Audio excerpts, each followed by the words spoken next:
अच्छा सर, एक सवाल मेरा ये है कि पिछले एक साल के अंदर, क्योंकि बहुत ज़्यादा खास रिटर्न निफ्टी में भी एकदम फ्लैट रहा, बैंक निफ्टी में भी वही स्थिति देखी गई, और स्मॉल कैप और मिड कैप तो खैर उससे अंडर परफॉर्म करते हुए देखे।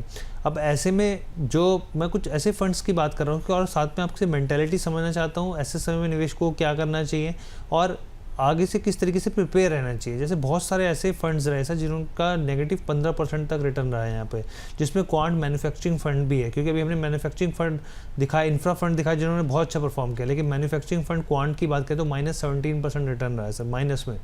क्वांट PSU फंड की बात कर रहा हूँ मैं यहाँ पे, क्वांट के, ये भी 17% नीचे गया है। ICICI प्रू निफ्टी 200 मोमेंटम जो इंडेक्स फंड है, ये भी सर 16% नीचे डाउन रहा है। HDFC Nifty 200 momentum 30 index fund.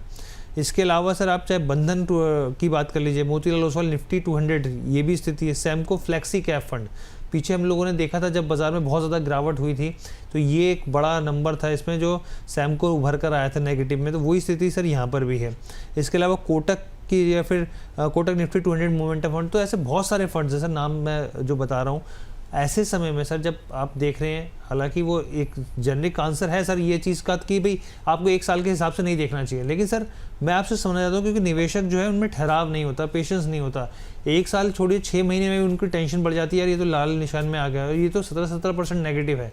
तो ऐसे में क्या स्टेप उठाना चाहिए अगर वो मान के चले, उनके माइंड में बैठ गया कि नहीं ये फंड अच्छा परफॉर्म नहीं कर रहा, तो क्या वहाँ से एग्जिट लेनी चाहिए और उसकी रिकवरी किस तरीके से करनी चाहिए, किस तरह फंड में, और खासतौर पे कहा जाता है टॉप परफॉर्मिंग फंड्स को नहीं देखना चाहिए आपको, क्योंकि आगे का नहीं पता, तो किस तरीके की प्रॉपर रणनीति बनानी चाहिए?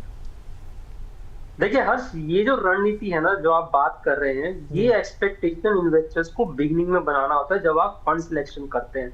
चलिए जी मोमेंटम स्ट्रेटेजी की बात कर लेते हैं। मोमेंटम स्ट्रेटेजी का मतलब है ऐसे स्टॉक्स में निवेश जो अभी के मार्केट में एक मोमेंटम बनाए हुए हैं।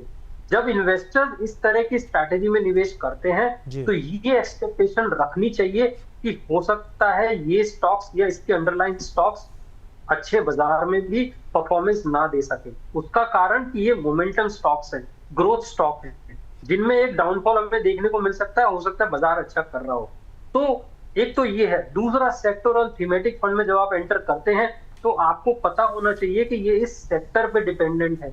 मेरा हो सकता है बाजार अच्छा कर रहा हो, लेकिन अगर ये सेक्टर ही काम नहीं कर रहा है तो जी मेरा फंड परफॉर्म नहीं करेगा। ये निवेश करते वक्त इन्वेस्टर्स को समझना बहुत जरूरी है। तभी आप जो है, जब ये नेगेटिव रिटर्न में जाते हैं आप तभी बने रहेंगे, तब जब आप उस चीज को समझते हैं कि आखिर ये क्यों हो रहा है और इसका कारण क्या है और इसके आगे क्या प्रोबेबिलिटीज है। जब तक वो नहीं समझेंगे तब तक मुझे नहीं लगता इन्वेस्टर जो है पैनिक सिचुएशन से बाहर आ पाएंगे।